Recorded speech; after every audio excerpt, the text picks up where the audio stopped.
महाराष्ट्रामधल्या सगळे शासकीय कार्यालय तुम्हाला असं दिसेल की महार वतनांच्या जागेवर आहेत. तर त्याचा मोबदला सरकारनं महार समूहाला दिला का? तर नाही दिला ना. म्हणजे एकीकडं त्यांच्याकडं असलेली साधन संपत्ती पण काढून घेण्यात आली, जी की एका वतनाच्या परंपरेतून त्यांच्याकडं आलेली होती. अशी परंपरा साधनं, त्यांची जगण्याची साधनं काढून घेतली आणि दुसऱ्या बाजूला नोकरी आणि हा एक दलितातला थोडासा मिडल क्लास उभा केला.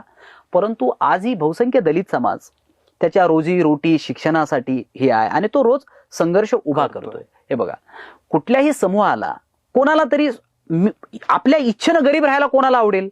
कोणालाच नाही. तर मग दलिताला कसं आवडेल ते आपल्या इच्छेनं हे करा गरीब राहायला?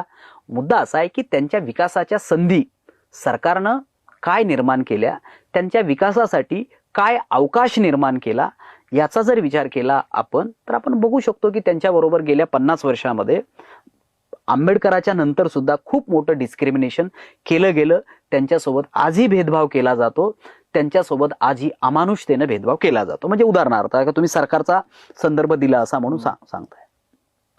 तुम्ही प्रत्येक वर्षी ऐकता बजेट मांडतात. दलितासाठी किती बजेट असतं? देशातला 13% दलित आहे. तुम्ही त्याला 13% बजेट देता?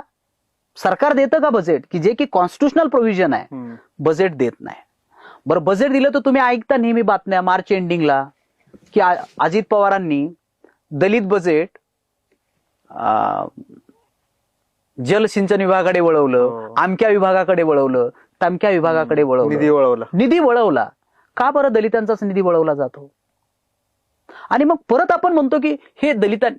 तर हे बघा, हे टोकनिझम आहे, हा खेळ आहे, दलितांच्या बरोबर लावलेला खेळ आहे. आणि दुर्दैवानं अशा खेळाला अनेक दलित सुद्धा बळी पडतात. हे त्यांना कळत नाहीये की काय केलं जात आहे, त्यांच्याबरोबर काय खेळ खेळला जातोय हे अनेक दलितांना कळत नाहीये. आणि बेसिकली इथल्या शासक वर्गानं इथल्या दलिताच्या बरोबर अनेक खेळ खेळलेले आहेत, त्याच्यातला हा एक खेळ आहे.